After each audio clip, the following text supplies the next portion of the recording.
a todos, sejam bem-vindos a mais um episódio do Podtech. Hoje é aquele dia que nós recebemos especialistas que falam sobre temas técnicos, não é, engenheira Eulália? Exatamente, olá engenheira Vita, olá pessoal. Olá a todo mundo que nos acompanha. Mais um episódio aqui do nosso espaço Podtech. Hoje temos aqui o especialista, o nosso engenheiro Antônio Chiavoloca, que vai abordar um pouquinho sobre redes inteligentes. Então, muito obrigada mais uma vez pelos feedbacks que temos recebido. Muito obrigada por acompanharem todos os nossos espaços, Momento Startup, Rotatech. E é isso, vamos avançar. E, engenheiro Antônio, bem-vindo ao nosso Podtech e muito obrigada por ter aceito o nosso convite. Eu é que agradeço a oportunidade de estar aqui para poder partilhar conhecimento, uma informação e lançar conteúdo para a nossa comunidade de engenheiros, profissionais da área de TI, telecom. É isso. Muito obrigada, né? Muito obrigada por estar aqui. Como já disse, vamos lançar conhecimento para os profissionais e não só no que tem que ver com tecnologia, com TI. E agora com um assunto, né, que tem crescido e aumentado cada vez mais, né? Redes inteligentes. Mas antes mesmo de tocarmos naquilo que é o nosso tema na Engenharia Vita, nós gostamos sempre de conhecer os nossos convidados. Temos que saber quem é Antônio Chiavoloca, como é que se apaixonou por esse mundo das engenharias, como é que foi parar em redes inteligentes. Queremos saber um pouquinho mais sobre isso. Então, por favor, sinta-se à vontade de partilhar conosco. Pronto, eu começaria a repetir o meu nome, Antônio Chiavoloca. E obrigado por terem pronunciado bem, porque nem sempre é fácil. Uns falham sempre no último, no Chiavoloca. Ok.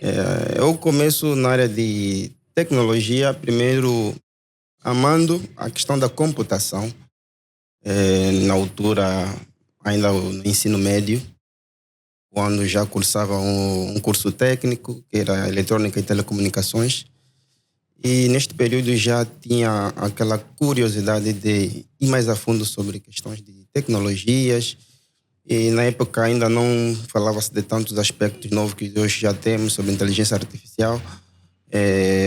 VXLAN, SD-WAN, não.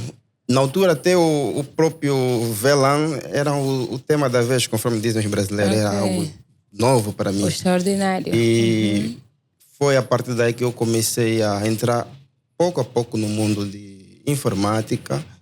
Depois, já lá por volta de 2012, começo a me afirmar profissionalmente, já como técnico de informática. Era uma função, era dos deuses na época, né? Porque nós passamos da transição na era digital, bem lá próximo de 2003 para frente, quando ainda falava-se muito de cybers. Facebook ainda não era o tema, era i5. Okay. Então, eu já era aquele elemento que estava lá disponível para resolver o problema de muita gente. Alguns traziam os seus computadores, conseguia resolver o problema. Era mais naquelas funções de técnico de hardware. Hoje já não se fala tanto assim. E, na altura, alguns gurus da época conhecem bem daquela plataforma Clube do Hardware.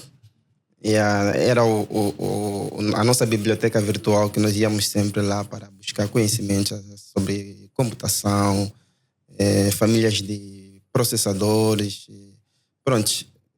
Depois daquela época, 2012, propriamente como um profissional já dentro de uma instituição, eu começo a conhecer o mundo corporativo, como é que funciona, onde eu fui entendendo alguns aspectos mais sobre redes de TI, tem sistemas, e para além dos equipamentos que eu já estava habituado como computador, tem outros servidores com uma outra estrutura, e só fui escalando até o dia de hoje, já mais maduro, principalmente na área de telecomunicações, onde sou responsável sobre algumas implementações em empresas que entregam serviços móveis. Ok. Não empresa nesse caso, né?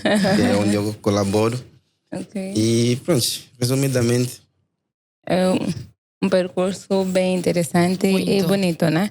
Está cada vez mais a consolidar aquilo que é o seu espaço dentro desse mundo das tecnologias, e isso é muito bom. Em termos de formação, fez as formações aqui no país, nem por isso, porque de certeza que temos muitos jovens que estão a acompanhar o nosso Podtech e é inspiração para nós e para muitos deles. Então, se olharmos para o engenheiro Antônio Chiavoloca, podemos ver, estudou sempre aqui em Angola, pode recomendar sítios onde nós podemos fazer formações, ou tudo que pegou relativamente à tecnologia foi feito no exterior? Pronto, eu, como comecei já naquela época, 2007, já era mais ativo na busca de informações sobre tecnologia. Sempre tudo foi graças à internet. A internet nos deu acesso às informações, mas em termos de formação, agora já podemos confiar no nosso mercado nacional, temos profissionais, mas na época eu sempre fui dependendo das formações online, já que eu não viajei para ir fazer formação fora. E algumas certificações, também tudo foi sempre online. Como hoje muita gente já consegue confiar inteiramente nos conteúdos online. Pronto.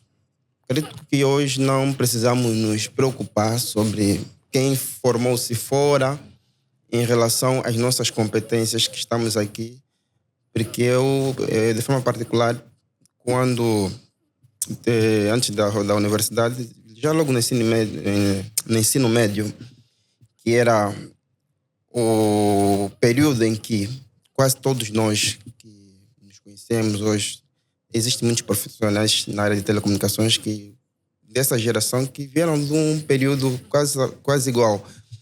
Falando do ITEL, porque é uma instituição que fez nascer muitos profissionais que hoje estão no mercado, cargos no Estado também. Sim.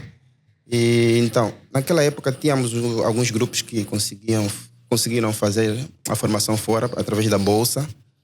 Mas eu, como estava cá, não tinha conseguido a bolsa, eu coloquei algo na minha mente. Eles foram, mas eu cá vou procurar me afirmar para quando eles vierem, não me encontrarem tão abaixo do nível deles. Exatamente. Então, eu ia no site, muitos nas universidades onde eles estavam, baixava o currículo. Okay. E aí fazia aquela comparação. A universidade daqui, o currículo é este. O que eles estão a ver são um conteúdo muito mais avançado. Então eu juntava o que a faculdade ensinava, eu seguia, mas eu pegava sempre naquele currículo das universidades que eles estavam. Eu ia muito numa faculdade brasileira que está em Santa Catarina, acho que é o Inatel. O Inatel e eles têm bons conteúdos, eles são referência a nível lá do país deles, em tecnologias 3, 4, 5G. Acredito que hoje estão a explorar já o 6G. Em estudo, né, nesse caso.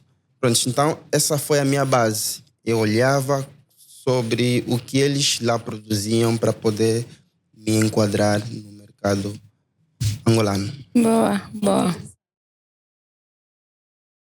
Gostei. Foi mesmo muito bom, sim. Eu acho que já podemos entrar no nosso tema. Vita, por favor. Né? Já podemos entrar no nosso tema.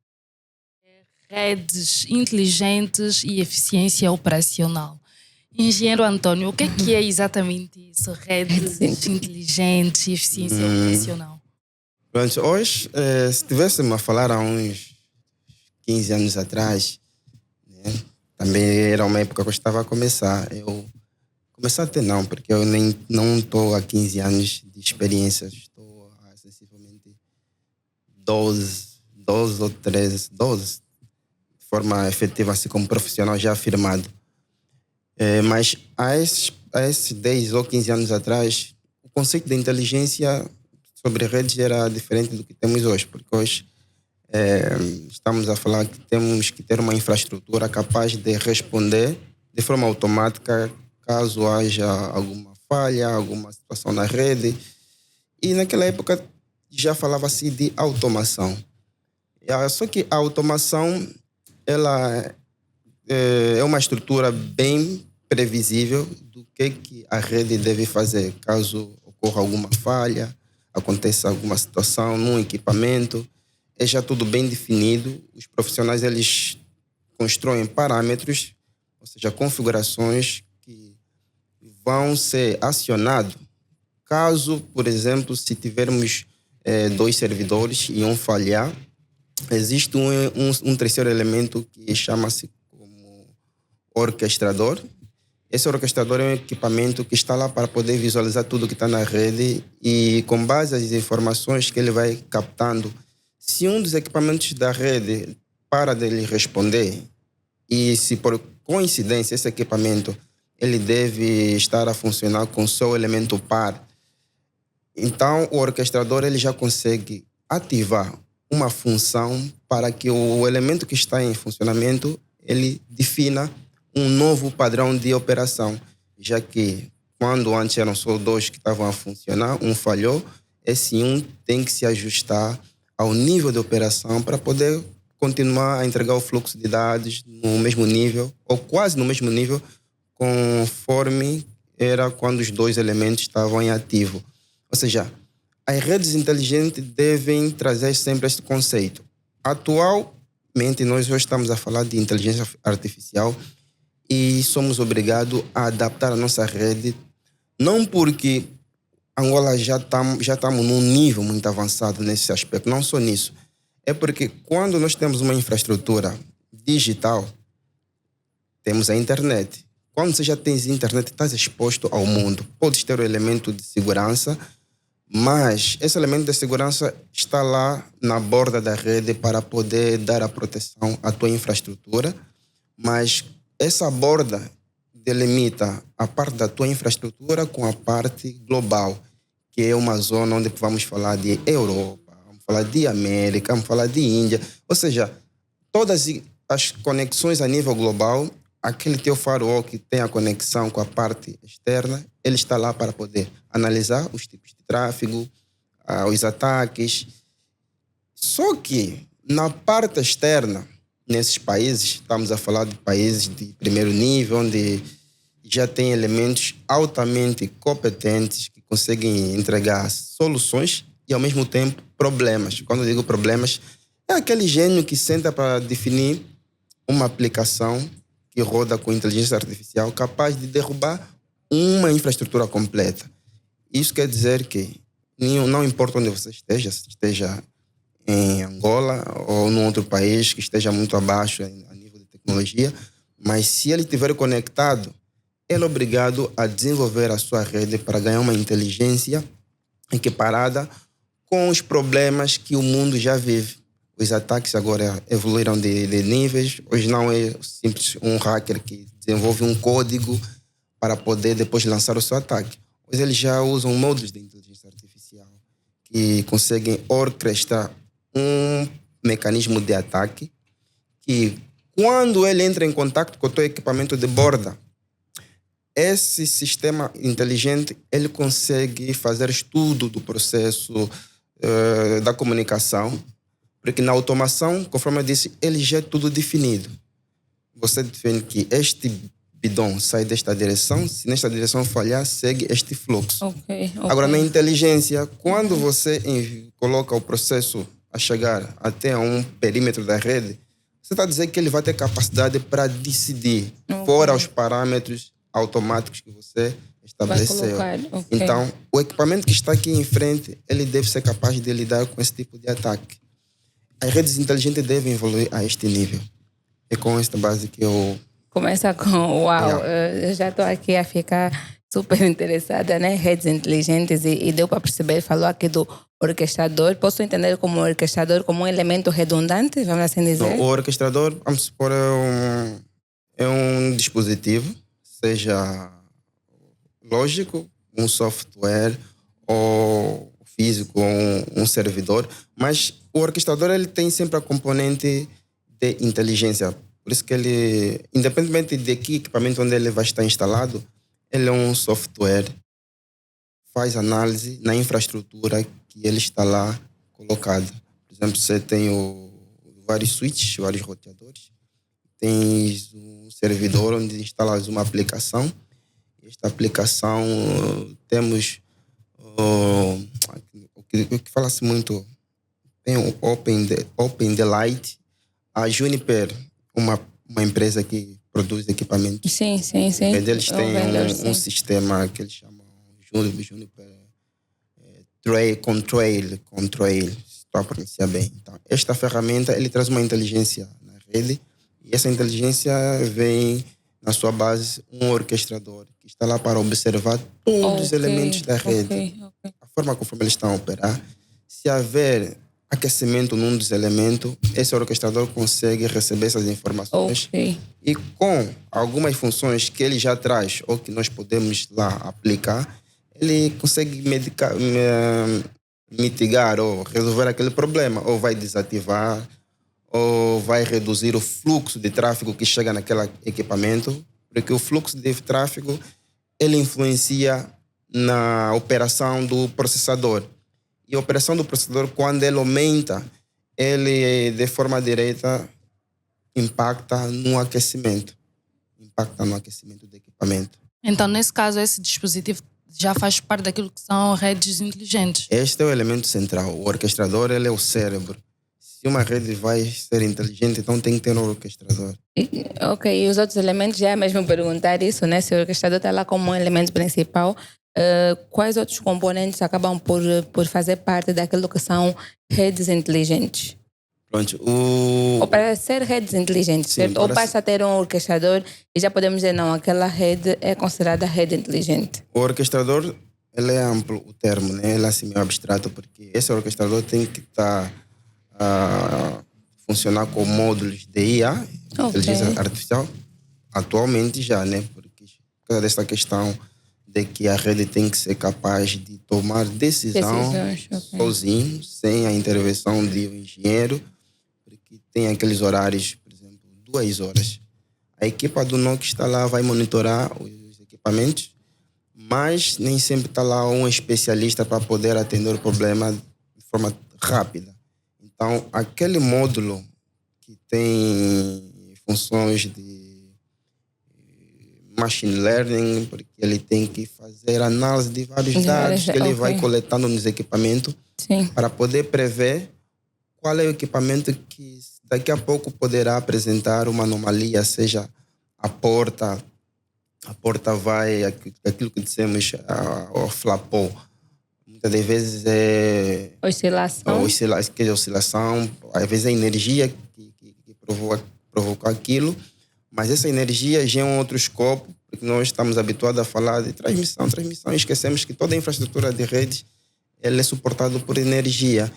E a energia é fundamental. Então, o orquestrador ele olha até na questão da energia. Ele vê se a distribuição está bem feita, se os níveis de energia estão a chegar bem nos equipamentos, porque tem equipamento que ele exige um nível bem aceitável de energia. Tem uns que a sua margem é tão larga que ele vai te dizer, olha, eu com a questão da corrente, principalmente, eu com, vamos dizer, 8 mA, está tudo fixe para mim. Mas há equipamento que te diz que se você me entregar menos de 8 mA, esse módulo específico da minha placa, esse é um router modular, estou a dizer, já é um equipamento de uma provedora. Ele vai dizer que, não, essa minha placa, estou aqui já a simular, né? Se a corrente naquela parte específica da placa for muito inferior, então ele pode parar de responder. Não pode, como vai parar de responder. O orquestrador é um sistema que ele coleta essas informações do roteador, seja do switch, seja de um servidor, seja das aplicações que foram virtualizadas. Mesmo a nível de cloud, ele vai buscar as métricas de operação, ou seja, você vai definir que as aplicações que eu tenho na cloud, seja na AWS ou na Azure, se estiver a ocorrer, estiver a me apresentar uma latência acima dos 120 ms, acima disso, você já colocou um alarme no teu equipamento. O orquestrador ele já vem com uma função que vai te notificar. E esses equipamentos eles facilitam a vida da equipa de operação, porque eles vão dando sempre notificações. Você pode definir para as informações caírem no teu telemóvel. Temos aplicações como o Zabbix, que ele junta-se nessa estrutura da inteligência da rede, que ele vai te dar o sistema, a informação da rede, porque ele vai coletar informações. Você consegue, através dessas informações, definir como otimizar a operação da tua rede. Ok, bom, os Zabbix, né? Acho que Yeah, eu e a engenheira Vita conhecemos. Podia usar Zabbix porque ele é uma ferramenta. open source. Né? Exato. Também Robusta, muito robusta. Tem os módulos Enterprise que você paga, mas o open source já te dá a liberdade de você definir ele, ajustar ele à tua realidade, diferente das versões já pagas, a SolarWinds.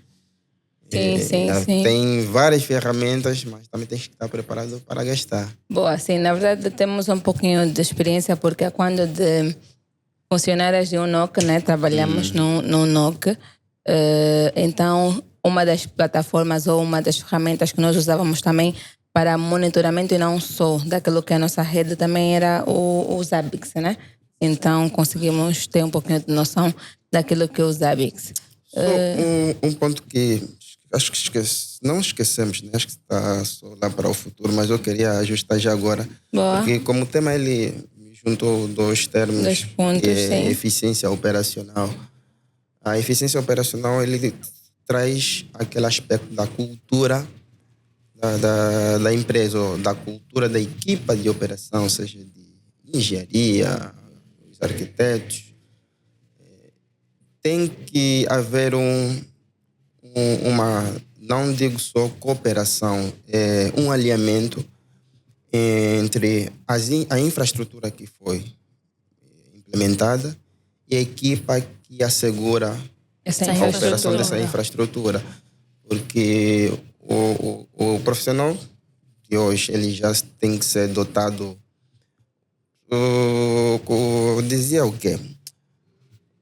Nós temos o engenheiro de redes, temos o engenheiro de sistema, temos o engenheiro de telecomunicações.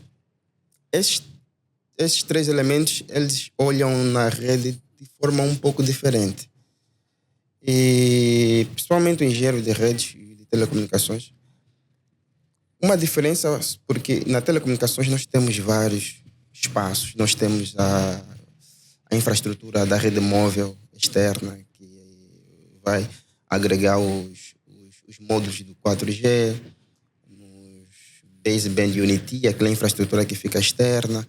Tem as antenas que fazem os links de rádio, ponto a ponto, e tem as unidades de rádio que asseguram com as antenas que fazem a transmissão do sinal, as setoriais. As setoriais. Ou seja, antena que fazem a transmissão ponto a ponto, que ajudam no transporte ou na transmissão. E a tal antena que nos permite nós ter acesso ao serviço móvel. Então, esse é um escopo que o engenheiro de telecomunicações ele vive. E o engenheiro de redes acaba, nem sempre ele vai viver, porque ele às vezes é um profissional que está lá no data center, ele é familiarizado com o roteador, com o switch.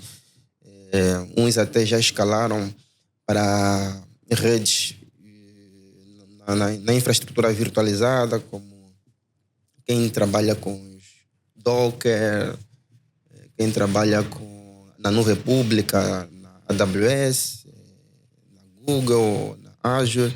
Então, o engenheiro de rede também nesse nível ele vê as coisas um pouco diferente. Isso por quê?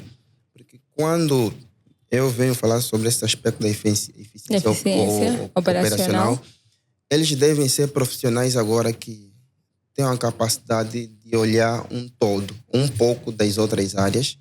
Hoje, principalmente o engenheiro de redes, de telecomunicações, hoje eles já são obrigados a entender o mínimo de programação. Mas esse mínimo já não é mais o básico.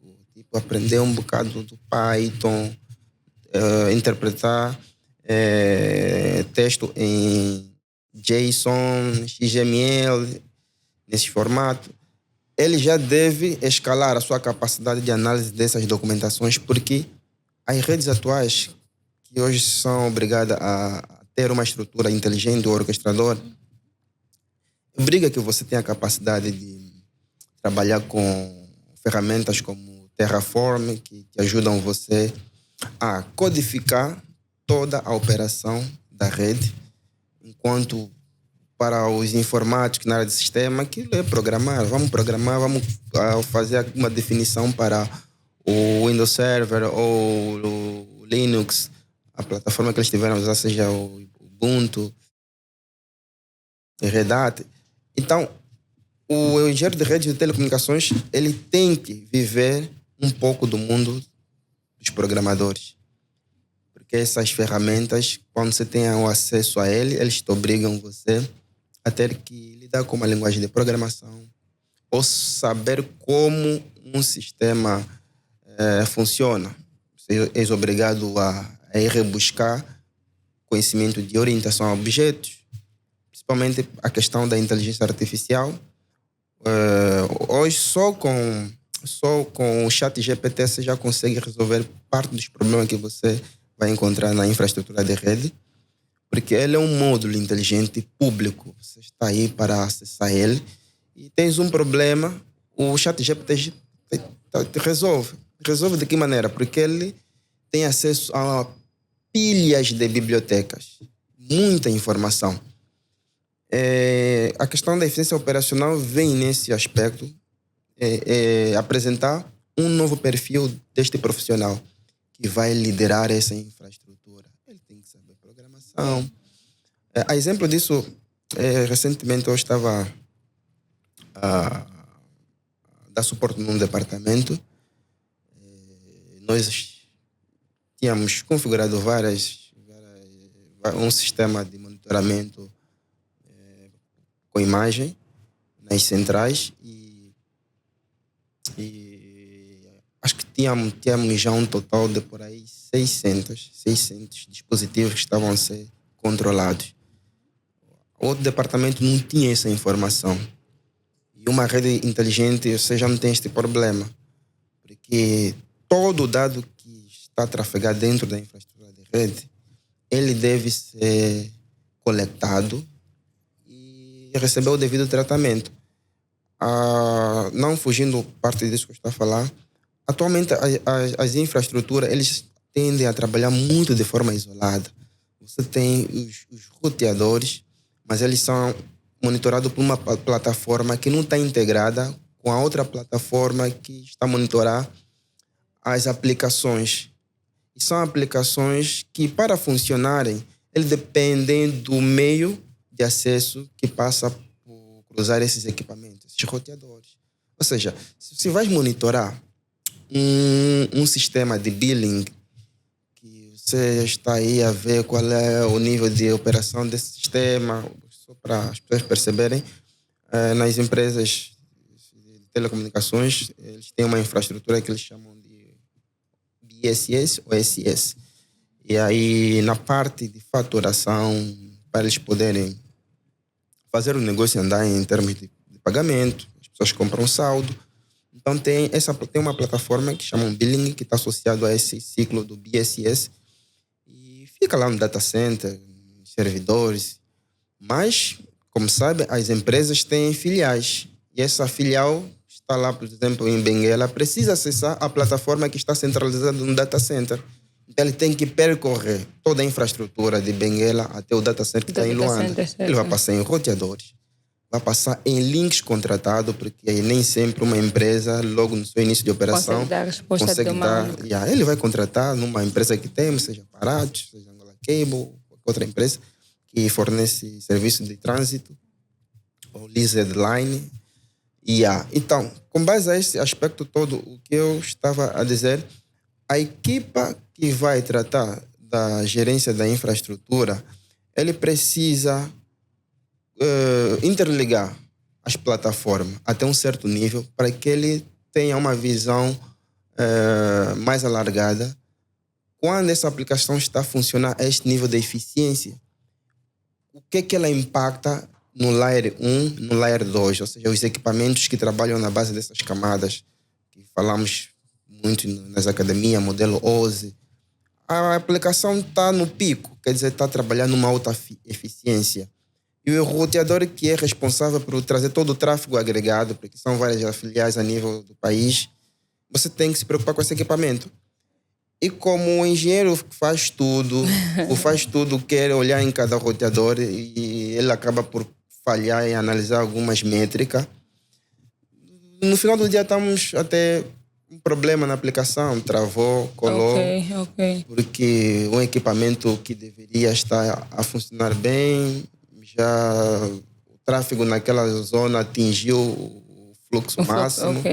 Tem que se fazer o upgrade, vamos enviar o técnico lá no campo para ir mudar a placa, o processo de deslocação, todo aquele processo requer logístico. Custo, requer tempo. Isso requer tempo. Então, a equipa deve escalar também de nível para que a rede inteligente ela consiga interoperar com o mesmo nível com eficiência, de análise dos profissionais que estão aí.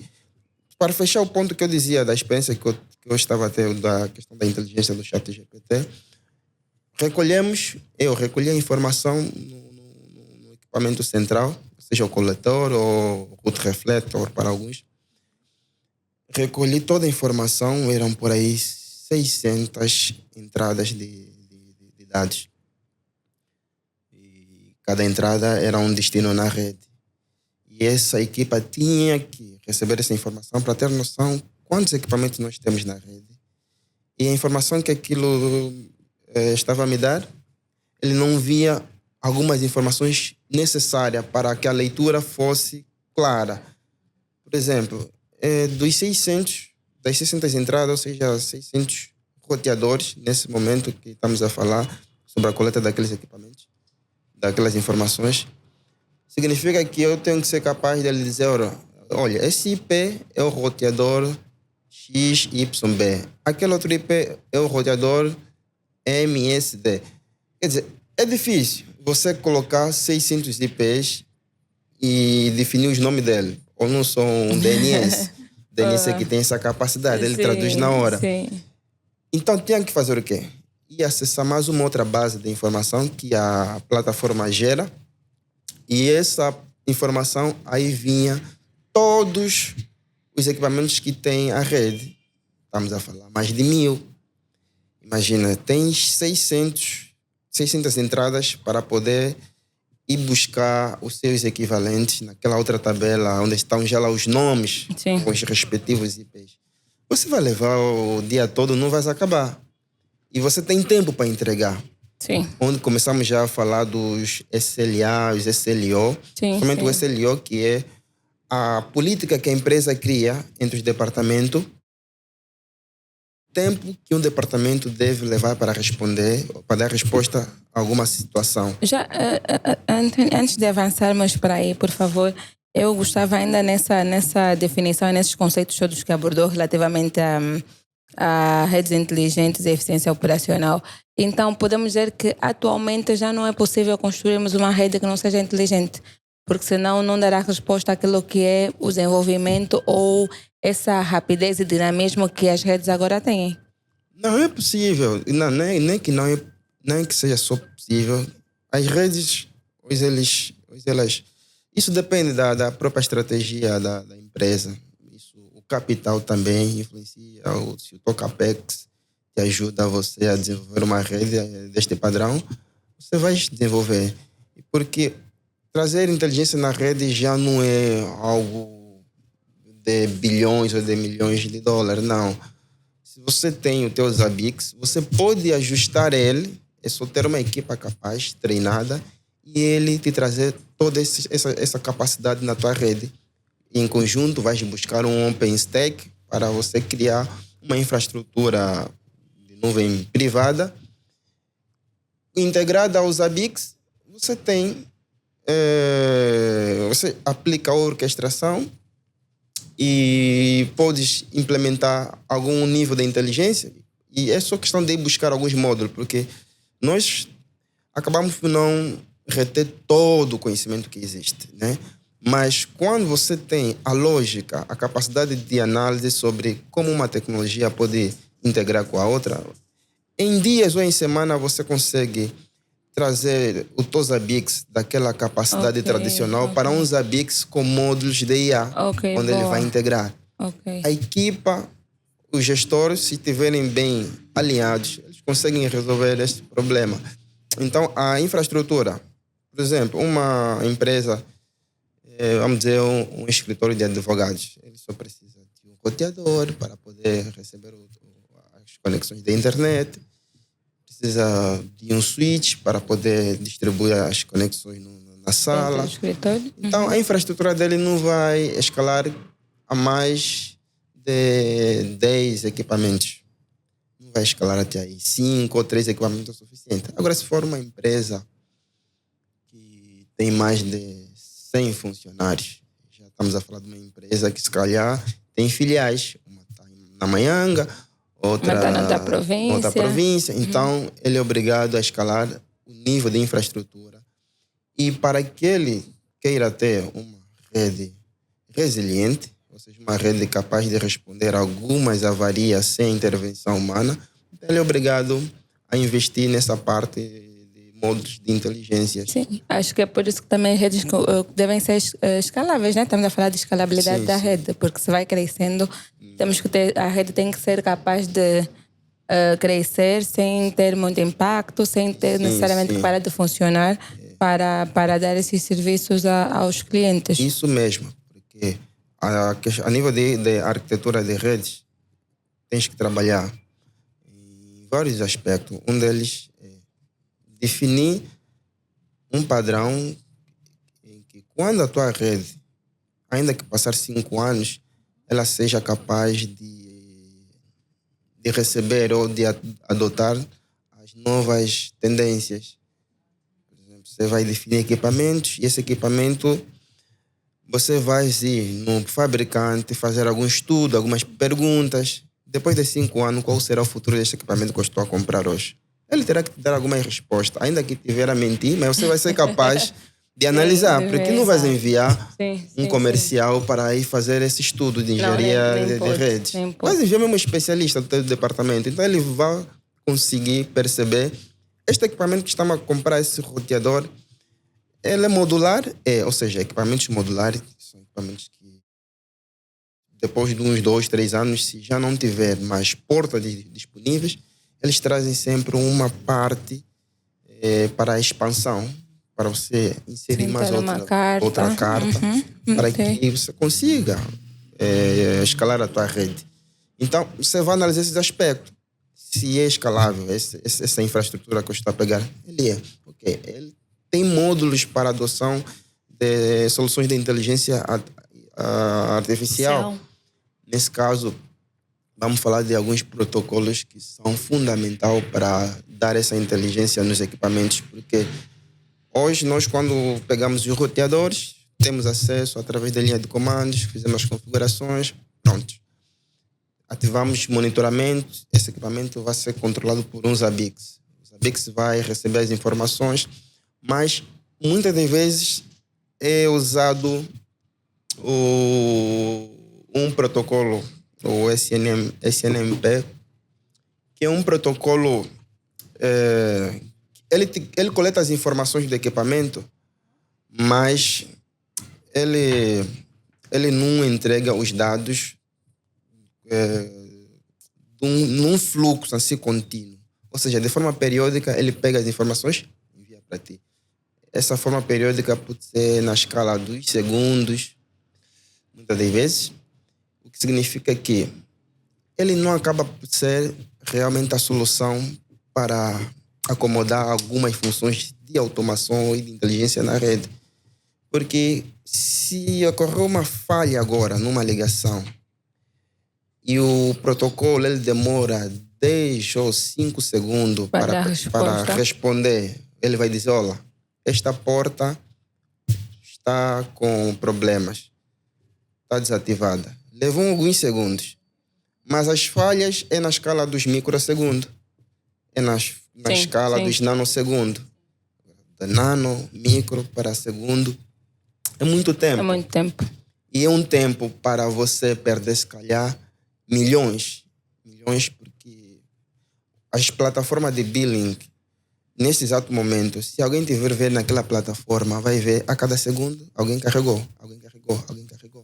Aquilo está sempre a registrar. Nós somos mais de 25 milhões de habitantes. Tem sempre alguém a carregar. E temos, nas operadoras móveis, tem aquelas regiões mais rentáveis. Ou seja, na zona principalmente naquela zona que tem muita população. Golfo 2, Bairro Popular, essa zona dos congolenses. Então, você já sabe que os sites que estão aí, eles concentram várias conexões, porque muita gente com o telemóvel naquela zona. Então, há muita probabilidade daquela zona ser uma área que mais rende. Ou seja, uns até já dizem, aquela central que está na zona dos congolenses é uma central que nos dá no mês X milhões de kwanza. Ok. Então, é uma infraestrutura para ser bem cuidada. Vocês têm que ir lá. Problema de energia. Tem que estar ok. Tem que estar ok. Transmissão. Tem que estar ok. Qualquer uma outra zona pode até falhar, mas aquela é crítica. Porque aquilo impacta no que a empresa consegue. Porque no final do mês a empresa tem que fazer pagamentos, pagar os parceiros. Então, a tecnologia, a inteligência da rede, olha esses aspectos.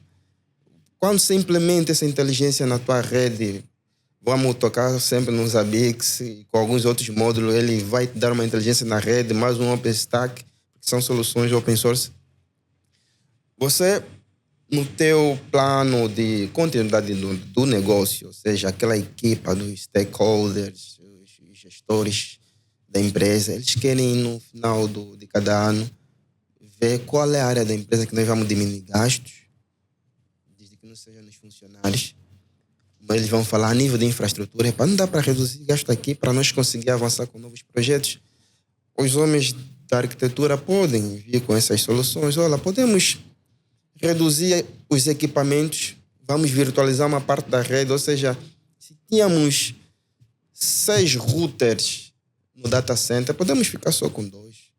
E os outros 4 vamos virtualizar. Como? Vamos comprar um servidor da Dell, um servidor potente e inserir lá alguns módulos de GPU que vai lhe dar uma capacidade de aceleração de processos muito mais avançada em relação ao processo normal que as CPU trazem. Porque se vais pôr a rodar a módulos de inteligência, machine learning, esse equipamento tem que ser robusto. Se vai suportar tráfegos que excedam os 10 GB, então terás que investir nesse equipamento. E quais são as vantagens? Tens um servidor, você consegue virtualizar N funções, tanto a nível de rede, tanto a nível de sistema. Você consegue pôr várias máquinas virtuais e tens aí o teu módulo de inteligência a conseguir monitorar toda aquela infraestrutura para que, antes de haver alguma falha, porque o bom das redes inteligentes é essa, ele tem módulos que ajudam a prever falhas futuras. Daqui a 6 dias, pode ser que esse equipamento ele apresenta este problema naquela interface devido ao comportamento do tráfego. Ele vai analisar o tráfego, lá está a crescer. Então, é melhor vocês estarem atentos a esse elemento, porque o tráfego vai atingir a capacidade limite. É a informação que os módulos vão gerar para a equipe de engenharia e já vão se preparar prevenir, colocar módulos à disposição para fazer o upgrade. É a equipe de operação que já não tem que correr porque não, olha, aquele servidor caiu, temos que fazer de tudo porque a aplicação de billing já não está a suportar o acesso, porque as aplicações, quando eles começam a aumentar o nível de acesso, porque se são, por exemplo, 300 conexões, porque cada carregamento é uma transação que o sistema ele tem que suportar. E há plataformas que eles têm limite. Por exemplo, ele vai dizer, não, essa plataforma consegue suportar 10 mil transações simultaneamente. Isso para as hyperscales, tipo empresas como a AWS, a Google, eles olham muito nesse aspecto, porque eles têm um mercado internacional. Então, as plataformas deles devem ser bem dimensionadas para suportarem várias transações a nível, seja de pagamento ou conexões. O mesmo devemos levar para a nossa realidade, as nossas empresas. Para as pequenas e médias empresas, a preocupação é mais em agilidade e tornar a equipa de operação mais efetiva e evitar o desperdício. Esses são os ganhos nas pequenas e médias empresas. Para as grandes empresas, é já a mesma questão da incapacidade, não em termos de know-how, mas é porque as equipes não são suficientes, muitas das vezes, para resolver todos os problemas da rede ao mesmo tempo. Ok. O engenheiro teve aqui a falar de infraestrutura de redes e entrando naquilo que são as tecnologias, temos aí CDN, MPLS. O engenheiro poderia falar assim um bocadinho sobre essas tecnologias que dão suporte àquilo que são as redes inteligentes. De uma forma assim explicativa, curta. Tanto as CDNs, o MPLS é uma tecnologia que suporta a estrutura do transporte, ou seja, da transmissão em redes IPs. Em redes IP, porque o MPLS, até alguns anos atrás, ele também suportava outras tecnologias, como Frame Relay, mas como os Frame Relay já foi abandonado, continuados. Então vamos com IP a liderar. Sim. Liderar. Também fica fácil. Por exemplo, os fabricantes já não precisam pensar tanto para produzir um equipamento, um roteador. É IP, já não vamos olhar no Frame Relay porque está descontinuado. Então, o MPLS é uma tecnologia que vem dar o suporte nas soluções, principalmente na criação de serviços na rede. Quando digo serviços na rede, as redes, quando elas são construídas, por exemplo, temos 3, 4, 5, 10 roteadores.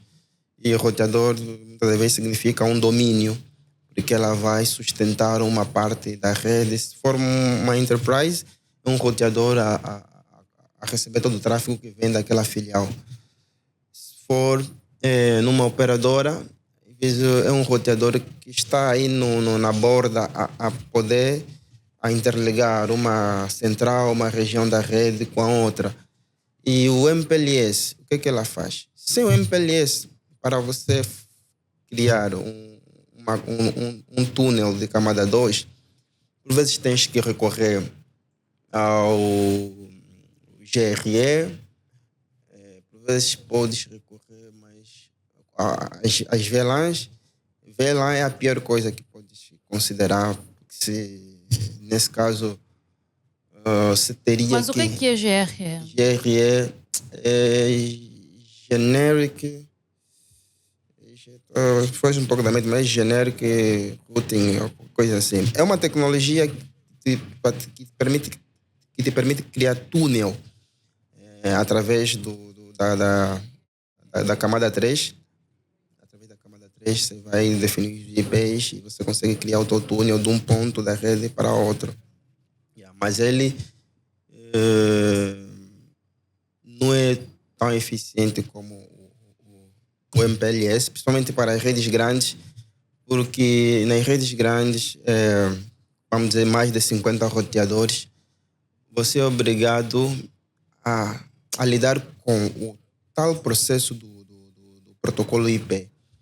Para um pacote sair de um ponto da rede para outro, ele tem o endereço de origem, o endereço de destino, e em cada nó que esse pacote vai passar, ou seja, de cada roteador que ele vai passar, ele tem os endereços de camada 12, os endereços MAC, de origem, de destino.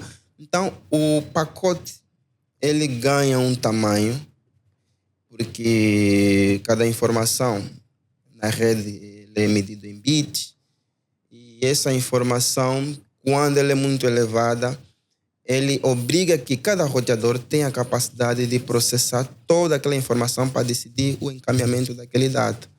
E neste caso, o MPLS, o que ele vem? Ele simplifica isso.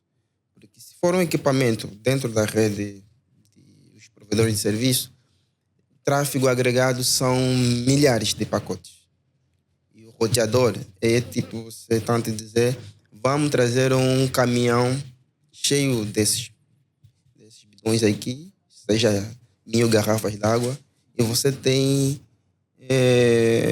10 minutos para descarregar deste caminhão e colocar no outro. Se você atrasa, você vai criar um problema no fluxo de transmissão, porque em redes tudo é sincronizado.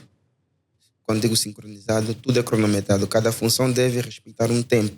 Se tempo falha, estás a dizer para o processo a seguir também vai reiniciar, okay, cancelar o processo que ele está a fazer para notificar o elemento atrás. Olha, o que você disse que iria me trazer não chegou a tempo.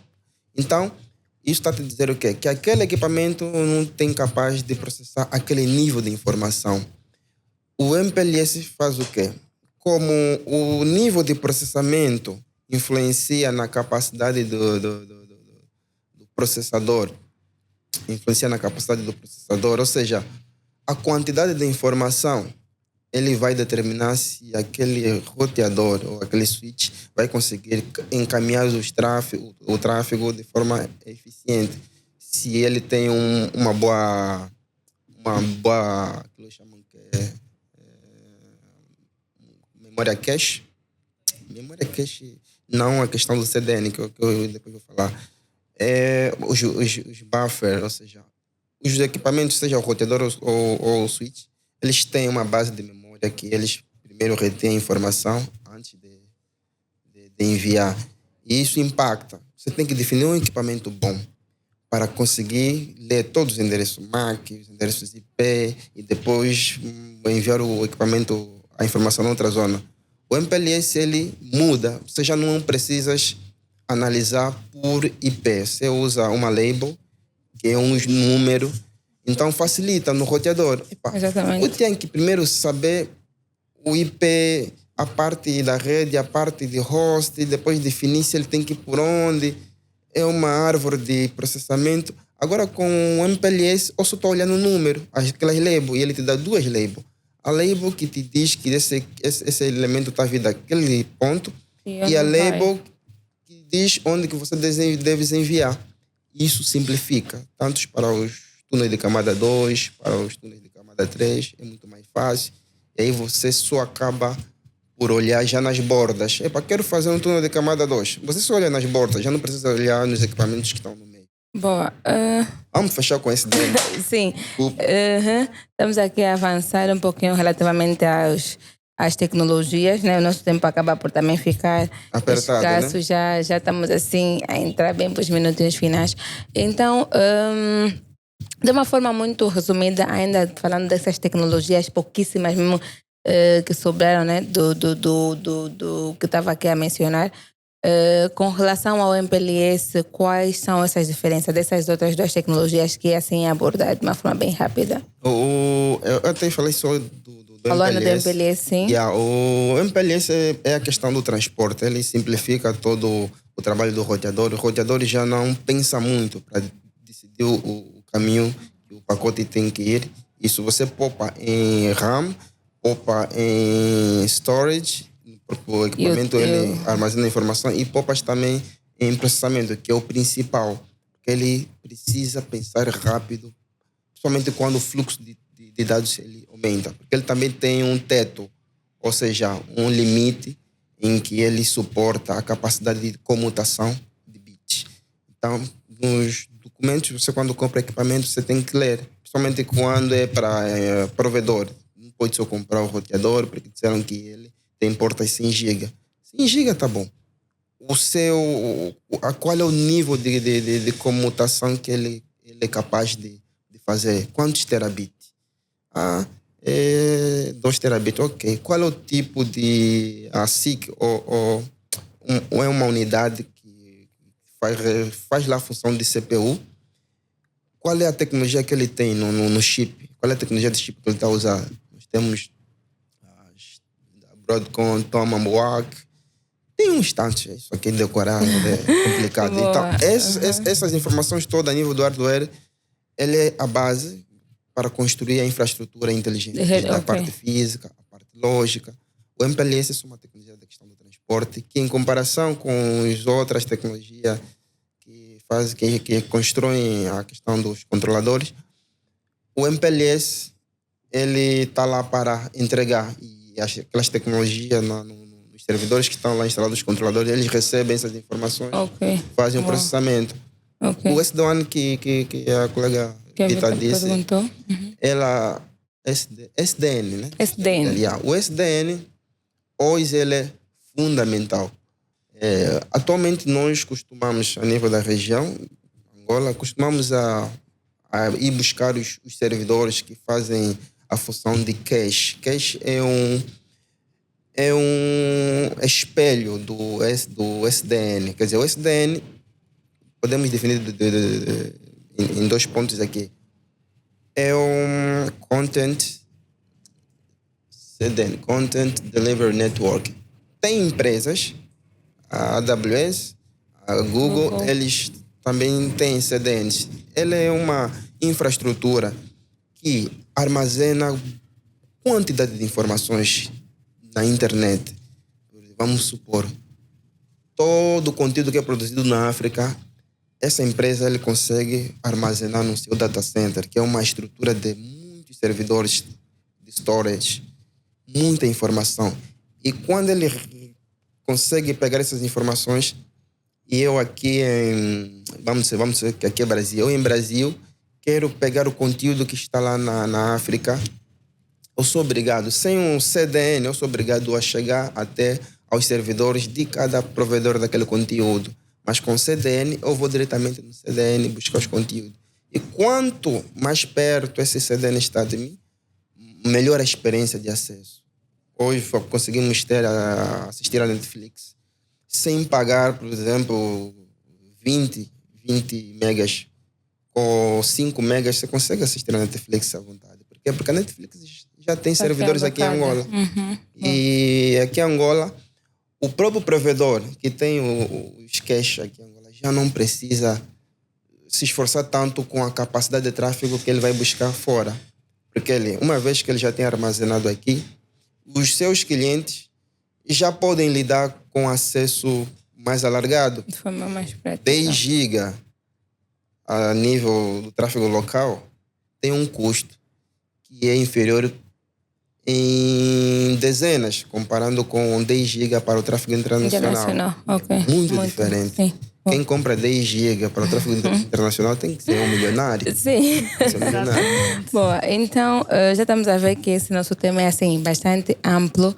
Engenheira Vitor, temos que providenciar a parte 2. Exatamente. O engenheiro Antônio que avoloca. Mas será que nós aqui na realidade angolana já temos empresas que usam mesmo essas redes inteligentes? Já temos.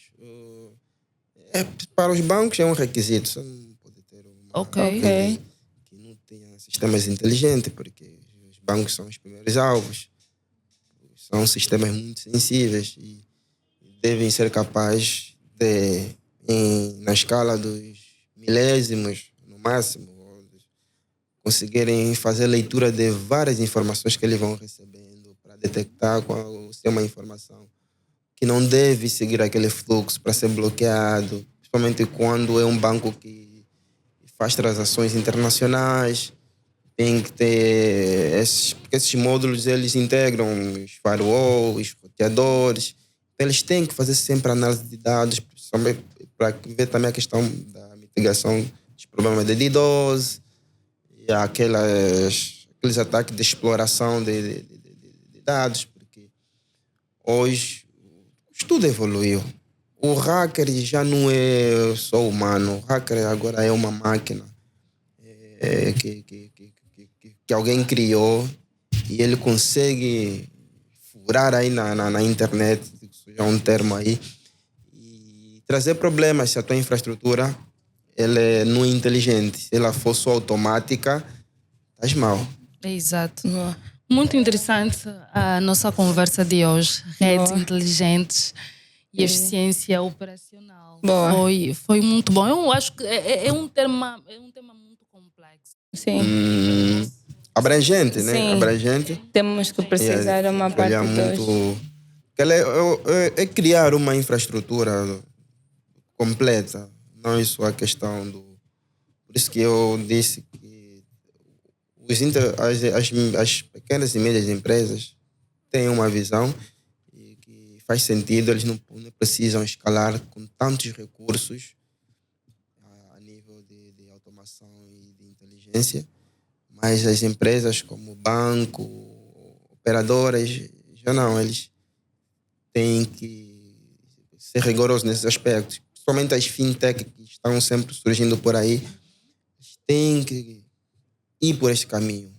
Irem nas empresas que têm serviços de hospedagem, porque claramente que aí aquele sistema de hospedagem já vem com infraestruturas inteligentes que vão ajudar a assegurar a operação de toda a sua aplicação que opera nesse setor das fintech. Yeah. Exato. Engenheiro, eu acho que nós já vamos finalizar, mas muito antes de terminarmos, gostaríamos que o engenheiro fizesse assim um breve resumo sobre aquilo que foi abordado hoje. Ok. Conseguimos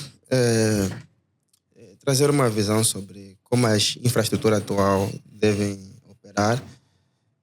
Eu começaria a definir desta maneira.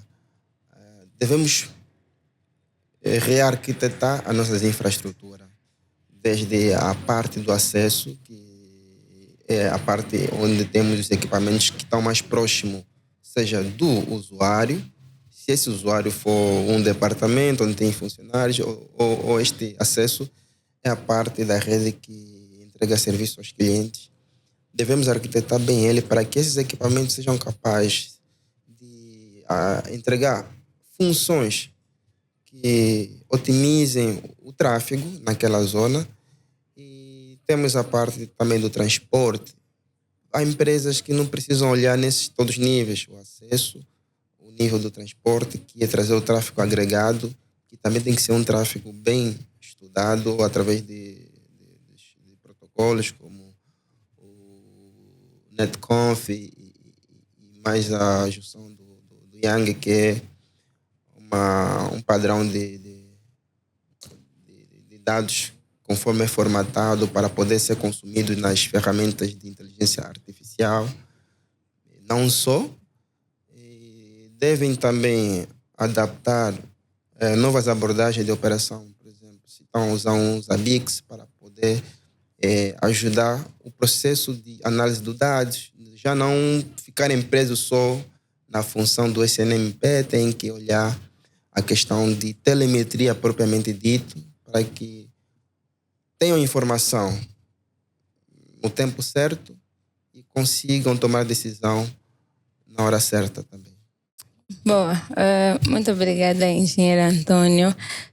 Acho que nós estamos mesmo providenciar uma parte 2, porque acho que ainda temos muito o que falar sobre redes inteligentes e eficiência operacional, mas acho que para hoje deu mesmo para pegar, tal como o engenheiro já fez aqui, esse resumo, que redes inteligentes acabam por ser aquelas redes que têm essa capacidade de diagnosticar, ou seja, de operar de uma forma eficiente, né, relativamente às outras.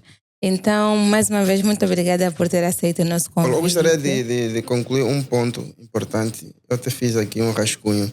Isso iria ajudar para quem tiver acesso ao conteúdo. Poder olhar como estruturar as equipas. Por exemplo, temos qualidade de experiência do cliente. Ok. Como eu disse, pode ser um cliente. Para o provedor, o cliente é o que compra o serviço. Para as empresas, o cliente é o departamento que vai consumir aquele serviço. Por exemplo, os que têm acesso à aplicação do Windows Server. Os departamentos devem sentar para poderem analisar sempre qual é a experiência do usuário, dos colegas com essa nova aplicação. Isso vai ajudar os departamentos a conseguirem definir melhorias. Tem também a questão do SLA. O SLA, para essa realidade entre colegas de departamento, o SLO é o que se refere melhor, porque os departamentos eles sentam para acordarem como é que você faz esse teu trabalho e quanto tempo você pode demorar para me responder. Vamos definir padrões. Os departamentos têm que olhar cada área como seu cliente, tratar ele bem. Houve uma avaria num dos equipamentos da rede. Por que isso deve demorar uma semana? Por que não 3 dias? Quando começamos a pensar assim, já vamos buscar sempre soluções que vão otimizar a tarefa. Vamos olhar nas ferramentas. Nas ferramentas vamos ir parar na questão da orquestração. E por fim tem o MTTR, que é o Mean Time to Repair, que é vamos definir o tempo padrão para um problema ser resolvido. Cada departamento tem que apresentar e todos nós vamos saber. Olha, departamento de TI, sempre que houver algum problema no Outlook, vocês têm apenas 10 minutos para resolver o problema. Porque vocês apresentaram aqui um padrão. Isso traz a cobrança de responsabilidade. Os departamentos já não vão ficar isolados, cada um na sua forma de ver e achar que o problema, por ser difícil, deve levar uma semana. Ele deve saber quais são os impactos que o tempo de resposta que ele dá influencia para as outras áreas. O último, que é o Mean Time Before the Failure. Que é os departamentos eles ficam definidos no momento em que tudo está funcionando bem. E há um foco. Essa infraestrutura não pode de semana em semana falhar. Se nós estamos a ver, em uma semana falhou 3 vezes, temos que sentar para resolver esse problema. Nós já temos a capacidade de resolver o problema no tempo recorde. Mas também temos que ter a capacidade de afetar com que essas infraestruturas levem um tempo mínimo de operação ativa. Logo que notarmos que não, sobre essa zona da empresa tem uma infraestrutura que está sempre a falhar, isso deve nos preocupar para nós olhar nos recursos que estão alocados aí, a equipa, o que está acontecendo, por que isso falha de 3 em 3 semanas, por que não pode falhar de 3 em 3 meses. São abordagens que os departamentos devem adotar, devem sentar constantemente. Eu falo isso, mas também conheço que não é fácil. Porque a cultura é o ponto-chave para uma empresa escalar de forma eficiente, a cultura operacional. As tecnologias vão estar sempre aí, mas conforme exploramos ela, isso é um trabalho que deve ser de todos. Se temos 10 experts, esses 10 experts devem conseguir influenciar os demais colaboradores para que quando sobrar só um expert, aqueles Exato. outros não fiquem frustrados, que agora tudo estragou, não. O conhecimento foi passado, Exatamente. todo mundo sabe da cultura da operacional da empresa e a eficiência está sempre lá no top. Boa. Então, é um pouquinho sobre eficiência operacional que o engenheiro Antônio acabou aqui de expor. Então, é Exato. isso, né? E vamos finalizar e muito antes de finalizarmos. Sim. Vamos aqui adoçar os nossos parceiros, não é? Deixa-me aqui começar com GBM, o nosso parceiro. Sentem a qualidade, conforme eu sempre digo.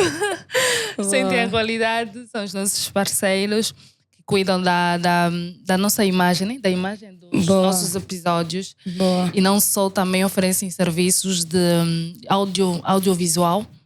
Portanto, contactem, não vão se arrepender. Boa, temos também a Polaris Media, que faz cobertura de eventos.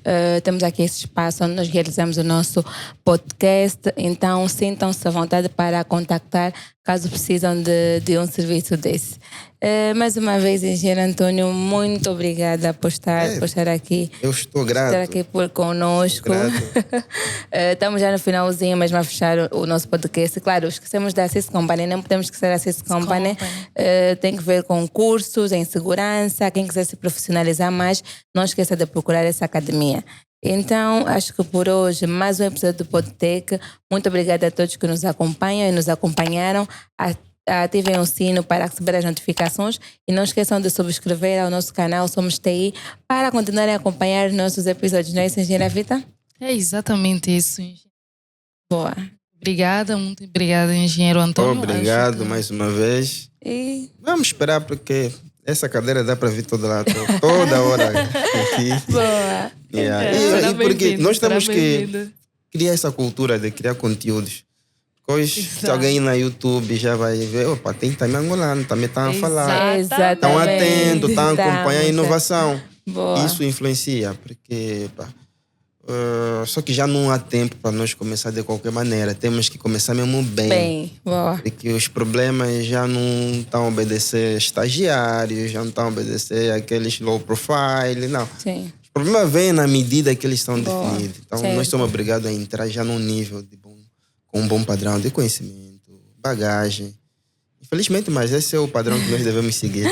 Boa. Então, é isso, né? Muito obrigada a todos. Até o próximo episódio. Tchau, tchau. Tchau, tchau. Beijinho. Obrigada.